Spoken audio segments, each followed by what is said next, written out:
All right, so what's up, everybody? First and foremost, welcome to the very first episode of Let's Talk Bulls podcast here. My name is Corey. So, in today's episode, we're going to discuss the Chicago Bulls and how they need a star player and how that star player may already be on our roster. So, obviously, our two most talented players right now are Kobe White, and then you have the second-year player, Mattis Buzelis. So, in my opinion, at least, those are our most two talented players. Kobe White can be a bit inconsistent at times, as we all know. He can be a streaky shooter. But when he gets hot, he's hot. You know, if he can be consistent, I think he would definitely be considered to be a star player on our team. So this year is definitely this is a free agent year for him this upcoming season, the 25-26 NBA season. So after this season, he'll be a free agent. So I'm assuming that Kobe White is going to ball out this season because he has a lot to prove. You know, he wants to prove to the Bulls that he's worth X amount of dollars. He wants to prove to other teams, if the Bulls don't sign him, that he's worth X amount of dollars. So I think he's going to snap out of that, you know, the whole being inconsistent thing. I hope that he does, because when he's on fire from the 3-point line, you know, he's on fire. You know, he can really go, you know. So he's a great player. Buzelis is a great player, very athletic. I think he needs to work on his shot a bit, you know. But overall, I feel like we have a really talented team, you know. So I know a lot of people look at the Bulls as being cheap and having bad management and bad ownership and things like that. And to a certain extent, I understand it. But then to a certain extent, I think that people are a little bit too I think that people go a little overboard, you know, when they say that Bulls have bad management, you know, bad coaching, bad ownership and things like that. But you know, but at the same time, I kind of get what people mean, you know. So Kobe White is a great offensive player, not so much so on defense, but Buzelis can definitely grow into being a great defensive player as well as an offensive player. I mean, he's got the athleticism. I know that he's working on his shot. I like his motivation. I like his energy. Buzelis, that is. He seems to play with a certain aggression that a lot of players nowadays, especially the younger players, they just really don't play with. So I like his engine. You know, he's really energetic. He seems to really care about winning and things like that. So we also have Josh Giddey, great player, young player. I think he's 22. So in my personal opinion, those are our top three players right now: Josh Giddey, Kobe White, and Buzelis. So we're going to see how the rookie turns out, you know, Noah Esenge. But this team reminds me of when the Bulls, now don't get me wrong here, maybe this is a bad comparison, but I'm just saying in regards to sometimes your star player is buried on the team somewhere. So, but this team reminds me of when the Bulls had Jimmy Butler, Derrick Rose, and Joakim Noah. And for a while, you know, people just looked at Jimmy Butler as just this defensive player. You know, he might come in and get you 5 to 7 points and things like that. But it ended up being that Jimmy Butler was he was a future star player. And I believe that this Bulls team right now, we hope that they can beat Patrick Williams. But that's not looking too good right now. I don't know what his deal is. But in my personal opinion, I feel like this Chicago Bulls team right now, we definitely have a star player on this team buried somewhere.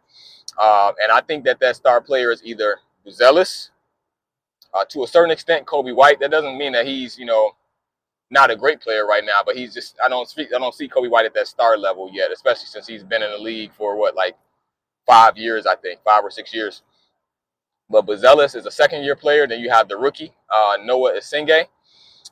Patrick Williams to a certain extent. So I believe that those three players, even Josh Giddey, those 4 players right there, I believe that out of those 4 players, one of those players can be a star for us. You know, and I know that Patrick Williams is a stretch. I know that he gets a lot of hate and things like that, and I understand. I completely do.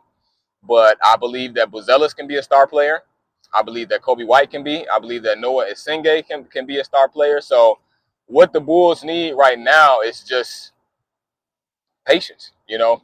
And sometimes it sucks, especially in this microwave society where people just, you know, we want things now, you know, even as NBA fans and things like that. Sometimes I get like that too. It's like, hey, you know, let's trade Patrick Williams, Vooch, and somebody else. Let's get Zion Williamson in here. You know, we just want to have that star player. You know, and right now the Bulls don't really have that go-to star player. Like who is their star player? You know, when Zach LaVine was here, we knew basically by default because he had the highest contract on the team. He was making what I think he was making $40 million a year or something like that. So he had a max contract. So naturally, you consider him to be the star player of the team. Him and DeRozan. You know, so.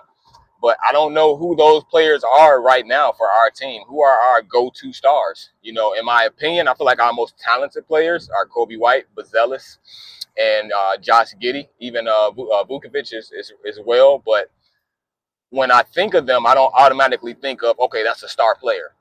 That's the guy right there. Or those are the two guys right there. I just don't see it. You know, when you look at other teams, you look at like the Lakers, you say, okay, who are their star players? Easy to say, LeBron and Luka.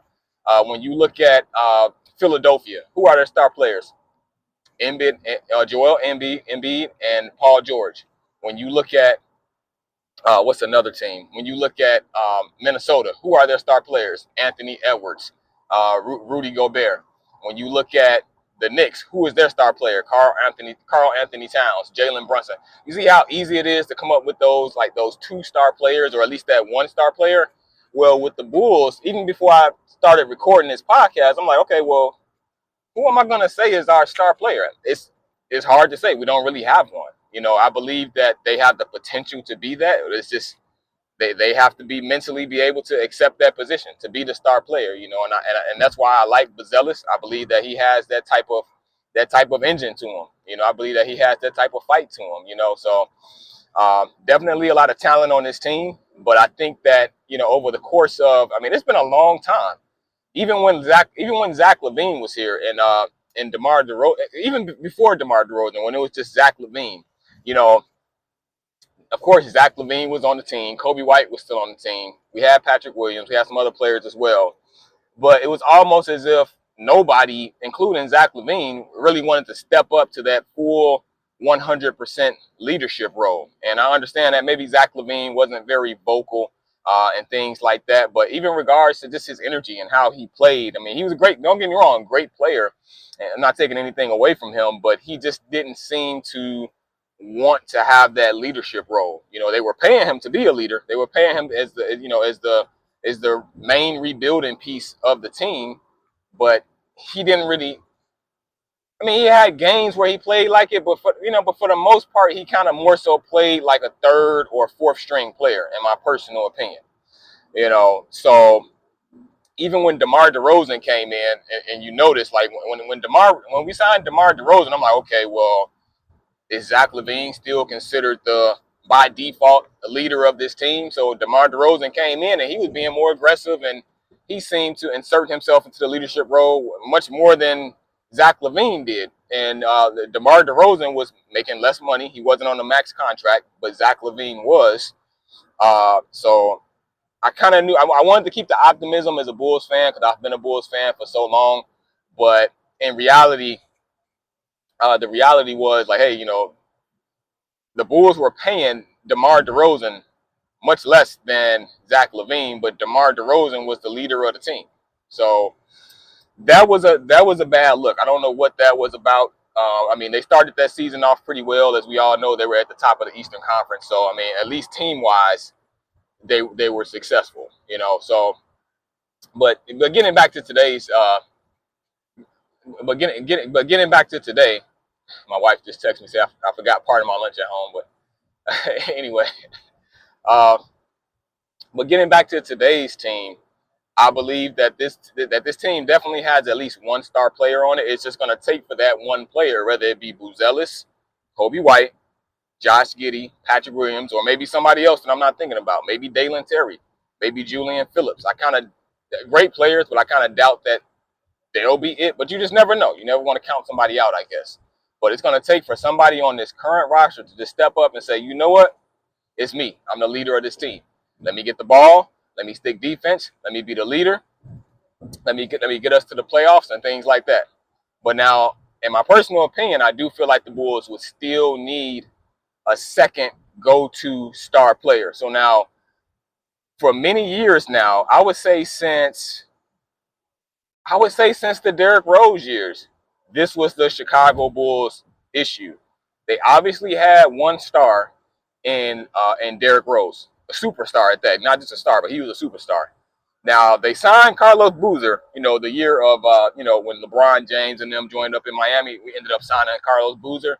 Solid player. I would say that he was a star player. He had some moments where he was kind of iffy. I don't really see Boozer as a second star player though. But anyway, Derrick Rose was definitely a superstar player. And the talks even back then, years ago, I remember the Bulls still need a second scorer because people around the league, they didn't view Carlos Boozer as that second player, as that second go-to star player. Like, hey, we're gonna go to him. He's gonna get some buckets for us, and he's gonna help us win. Now, don't get me wrong. When Derrick Rose was at his heights, pre-injury, the Bulls were a great team, always winning 50-something games, close to 60 games, great team basketball. But what separated them from being true contenders, from like Cleveland, who else was contending back then? Oh yeah, OKC, he had the Oklahoma City Thunder. See, OKC, they had three-star players. They had Kevin Durant, superstar, Russell Westbrook, a star player at the time. James Harden, a star player at the time. That's three players. The Bulls didn't have that. Well, actually, they kind of did, though. Let me take that back. But that's why I say that this current team, to a certain extent, it reminds me of the Derrick Rose years. Like, we don't have that definite superstar player like we had with Derrick Rose, but I do believe that there's a star player somewhere on our current team right now that's just being buried away right now for some reason. In my personal opinion, I believe that player is either Buzelis, Kobe White, Patrick Williams, or the rookie player Noah Asingé. So back then, when Derrick Rose and the Bulls were winning all of those games, Jimmy Butler had a very minimal role on that team, very minimal. And just imagine if the Jimmy Butler of today, the Jimmy Butler of the last 5 to 7 years or so, when he was leading the Miami Heat to, I believe it was 2 NBA Finals appearances. We could have really used that Jimmy Butler on the Derrick Rose teams, because I believe that would have pushed us over the top, and we would have been able to beat Miami in the Eastern Conference Finals and go to the NBA Finals and win a championship. So that's where I believe that's where we stand at today. We just need that star player to stand up and take ownership in the team, be the leader of the team, but then we also need that second star player, that go-to player. That's what we need. So I think that this upcoming season I think it's going to be kind of an iffy season because some of these players are still figuring themselves out. I believe that some of them probably don't want to step on each other's feet and things like that, but somebody on this team is going to have to just step up to the plate and say, hey, look, it's me. I'm the leader. Let's go. Give me the ball. I'm going to try to stick the best defense that I can. Let's go. Let's get it. So that's where I believe the Bulls stand at right now. It's kind of frustrating because you don't have that. Like I say, when you think of other teams, New York, Lakers, Clippers, who else? 76ers, Oklahoma City Thunder, Houston Rockets, Dallas Mavericks. When you think of all of these good teams, it's very easy to name their top 2 players or maybe even their top 3 players. But with the Bulls, there's a lot of I'm not sure, like you guys see me doing in this video. You got to really think about it and see, and a lot of times that's not a good thing. If you don't automatically know who is your top 1 player, who is your second go-to player, to me, and I hate to say it about the Bulls, but because that's my team. I rock with the home team. But the truth is the truth, But with the Bulls, it's very easy to do that. It's very easy to just not be able to automatically think about 2 or 3 players that are the cornerstone of the franchise, really. By default, you can you go back to the money thing. By default, okay, Kobe White is making good money. Josh Giddey is in a contract situation right now. Buzelis is the rookie. He was a high draft pick last year. So by default, you can kind of look at them like they're the cornerstone of the franchise. But just keeping it real, but kind of not really though. Just keeping it real. So let me know what you guys think about this podcast. Let me know what you guys think about our current team. Who are the star players on our team? Do you have to think about it? So let me know what you guys think. I believe that this team has a lot of potential. It's just a matter of somebody stepping up to the plate and then also somehow getting a second star to pair with that person that's on our team already. So thank you guys for checking out this first ever episode of Let's Talk Bulls podcast. Let me know what kind of videos you guys want to see, what topics you guys want me to cover in regards to the Chicago Bulls. I'll also make videos about just the NBA in general as well. So right now, I'm going to work on what I can work on with this podcast. I'm driving right now. This is like it's kind of like the only time I'm able to do this. You know, I've got a wife and kids and things like that. So time is kind of hard for me to come by. You know, I'm headed to work right now, so I'm doing what I can do. But thank you guys for checking out the podcast. Make sure that you're subscribed. Please subscribe. Be my first subscriber. I'll give you a shout out on my next video. Whoever is the first subscriber, I want to shout you out. You know, so subscribe to the channel, comment, chime in. Let me know what you guys think about this. Who's your favorite Bulls player? Where do you see the Bulls going for the 2025-2026 NBA season? Feel free to chime in. Let me know. Peace out. I'm headed to work. Have a great day.